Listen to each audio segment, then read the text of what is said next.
Salut, toi qui viens de cliquer sur le lien qui t'amène à cette vidéo. Alors ça y est, maintenant t'as tout ton matos pour faire du reconstructible. Reste la question de comment je vais calculer mes résistances. Alors ça, c'est ce qu'on va voir tout de suite après le générique.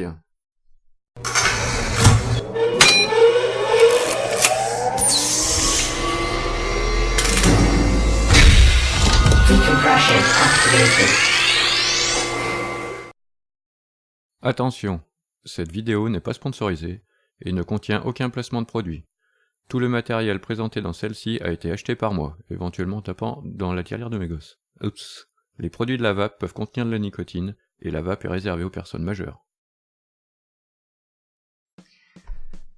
Donc, pour calculer sa résistance, c'est pas compliqué, il y a une loi qu'on appelle la loi d'Ohm. On va pas la détailler ici, parce que c'est quelque chose qui est pas hyper compliqué, mais qui nous amène pas grand chose, surtout qu'on a des petits outils qui vont très bien et qui font ça pour nous. Donc c'est ce qu'on va voir maintenant. Alors, la première chose, c'est à quel niveau de résistance je dois vaper. Alors là, je vais te dire, il y a un truc qui est vachement simple.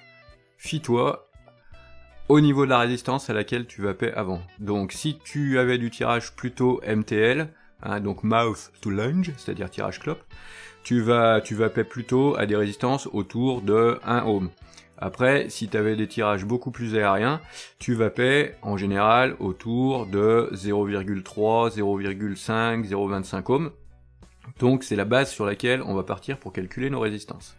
Voilà, ça c'est déjà posé. Donc maintenant, pour s'aider, c'est pas compliqué. Sur nos téléphones, vu qu'on a quasiment tous des téléphones, on peut télécharger une petite appli qui va super bien et qui s'appelle VapTool. Donc je vais te mettre tous les liens dans la description, en bas, d'accord, où tu pourras télécharger l'appli, et maintenant on va l'ouvrir et regarder tout ça en détail, comment cette application fonctionne. Allez, c'est parti. Alors, voici la petite application en question, donc c'est VapTool. Moi j'ai VapTool Pro parce que y a plus de fonctionnalités, mais pour démarrer à faire des coils, VapTool suffit largement. Donc on va l'ouvrir et voir ce que ça donne à l'intérieur. Donc ici vous avez un menu, donc avec le cloud sur lequel vous pouvez enregistrer un certain nombre de choses, et nous ce qui nous intéresse c'est le calculateur de coil. Donc ici on peut sélectionner si on veut faire du dual coil, c'est-à-dire si on vape avec deux résistances ou une seule résistance, donc nous on va rester en simple résistance. Ici on va calculer, on va rien calculer du tout d'ailleurs, on va indiquer plutôt le type de coil qu'on souhaite faire. Donc ici on a tous les types, normal, parallèle, twisted, Clapton, etc. Donc nous pour l'instant on va rester sur du normal comme c'est indiqué ici. Voilà. Ensuite, nous allons sélectionner le matériau. Donc, je vous conseille pour démarrer vos coils de faire ça en Cantal, parce que c'est les coils qu'on retrouve en général dans les résistances toutes faites. Donc, ça vous évitera les problèmes de différence de saveur par rapport à ce que vous aviez l'habitude de vaper avant. Donc, ici, on voit qu'on a un large choix, ça va des Cantal, nichrome, titane, l'inox, SL316L, etc., etc., etc. Donc nous, le Cantal qu'on utilise généralement, c'est le Cantal A1 AMP. Donc on va sélectionner celui-là. Ensuite, on va sélectionner le diamètre du fil. Donc là, c'est du 26 gauge ou 0,405 mm. C'est ce que je vous conseille aussi pour débuter.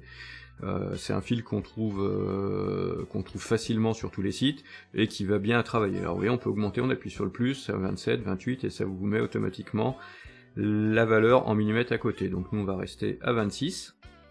Ensuite, le diamètre du coil. Alors pareil, pour démarrer, quand vous faites vos coils, je vous conseille de démarrer à 3 mm. Pourquoi 3 mm? Parce que c'est la valeur qui va bien pour, surtout au début, faire son cotonnage, parce que quand on est trop petit, on va avoir plus de mal à estimer le coton qui va être inséré dans la résistance, et 3 c'est un bon compromis, et on peut faire une plage de résistance qui est suffisamment large. Ensuite, nous avons la longueur des pattes par coil. Alors, la longueur des pattes par coil, c'est la longueur, voilà, vous voyez, qui est en rouge ici sur la petite photo. Alors, ensuite, ce qu'on va faire, c'est qu'on va regarder le nombre de tours qu'il faut faire. Donc, si vous avez un coil, comme dessiné ici, c'est-à-dire avec les deux pattes du même côté, vous allez avoir 5, mettons, 5 tours. Si vous avez, vous voyez, regardez, hop, on a la petite illustration, qu'est-ce que le nombre de tours? Ça vous explique qu'on compte 1, 2, 3, 4, 5, plus un demi-tour de chaque côté. Maintenant, si vous avez des pattes qui sont orientées normalement, en opposition, je veux dire, on va mettre directement le nombre de tours que l'on fait. Donc nous, on va faire un exemple, on va se mettre à 7 tours, voilà, 7 tours, et maintenant, on va pouvoir calculer. Donc je clique sur calculer, voilà, et on a une résistance de 1,035 ohms, et ici on voit sur la barre qui est en dessous de Sweet Spot et partagé, que on peut vaper de 20,4 à 40,7 ohms, sachant que moi je vous conseille de rester plutôt dans la zone autour des 20,4, 25 watts maxi, parce que après vous risquez d'avoir des dry heat, c'est-à-dire le coton qui brûle, ou éventuellement la résistance qui crame. Mais voilà, quand on reste autour de cette zone-là, en général, on est tranquille. Après, c'est l'expérience, hein, on peut augmenter petit à petit, etc. Donc maintenant, ce qu'on va regarder, c'est l'influence des paramètres. Donc par exemple, le nombre de tours, qui est le premier. Vous voyez que si je passe à 5 tours, voilà, et que je relance un calcul, je me retrouve à 0,765 ohms, et je peux vaper de 14,5 à 29,1 watts. Maintenant, je repasse à 7 tours, on va regarder l'influence du diamètre du coil, on voit que si on passe à 2,5, hop, qu'on relance le calcul, on remonte à 0,911 et on va pouvoir vaper de 17,7 à 35,4. Donc après, je vous laisse faire vos essais, hein. Après, tout dépend de la distance que vous avez entre vos bornes sur votre atomiseur, parce que cette tour, quand on est en microcoil, ça fait pas beaucoup. D'accord, donc vous risquez d'avoir un coil qui va, avec les pattes qui vont s'ouvrir un peu et avoir des problèmes pour le roder, mais ça on y viendra quand on fera le tuto sur les microcoils. Le tuto suivant sera sur les coils à spire espacé, donc qui sont les plus faciles, je dirais dans un premier temps à réaliser et qui, oui, au niveau du rodage, posent moins de problèmes. Voilà, donc on a fait à peu près le tour de l'application. Donc maintenant, voilà, on va pouvoir passer à la suite. Donc tu vois, il n'y a rien de compliqué, il suffit de rentrer les bonnes données dans VapTool et il va te calculer automatiquement la résistance, ainsi que la puissance à laquelle tu vas pouvoir exploiter les meilleures saveurs.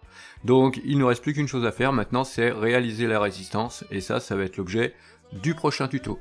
Sur ce, je vous souhaite à tous et à toutes une bonne vape, et je vous dis à la prochaine. Allez, ciao ciao bye.